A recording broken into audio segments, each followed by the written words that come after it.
The sun had just begun its slow climb above the horizon, painting the sky with shades of pale orange and pink. In a quiet neighborhood where houses stood side by side like weary old friends, an elderly man named Rahman shuffled down the narrow lane with his wooden cane tapping rhythmically against the pavement. His steps were slow, deliberate, but not weak. There was still a trace of strength in the way he carried himself.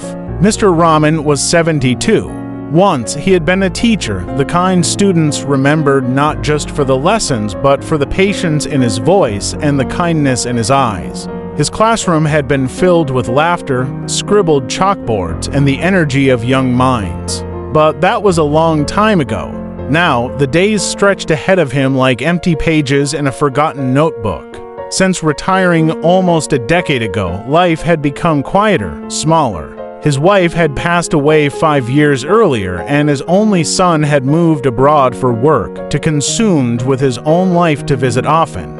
Phone calls were polite but short, filled with assurances of "I'll come soon, Baba," that never seemed to materialize. Neighbors greeted him occasionally, though most were younger families preoccupied with work, school, and their own routines. Sometimes children would wave at him while riding their bicycles, and he would smile back, remembering the days when his son was that small.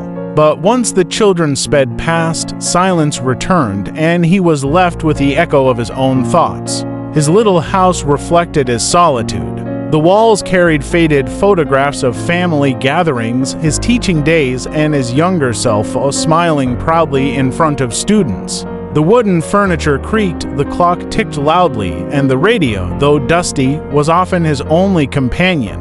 Every morning, he made a cup of tea, sat by the window, and watched the world move without him. What hurt the most wasn't age, nor the frailty of his body.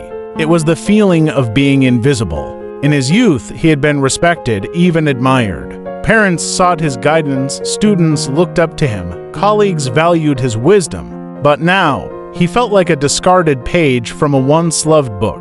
Time had taken away not only his profession, but also the sense of purpose that came with it. One rainy afternoon, as he sat listening to the steady patter against the window, Rahman whispered to himself, "What am I living for now?" The words startled him. He had never spoken them aloud, though the thought had lingered quietly in his heart for years. At night, loneliness pressed harder. The ticking of the clock grew louder, the walls seemed to close in, and memories returned like ghosts. His wife's laughter, the scent of her cooking, the warmth of evenings spent together. He often found himself talking to her photograph, telling her about his day, though there was little to say. He wondered if anyone would even notice if he were gone.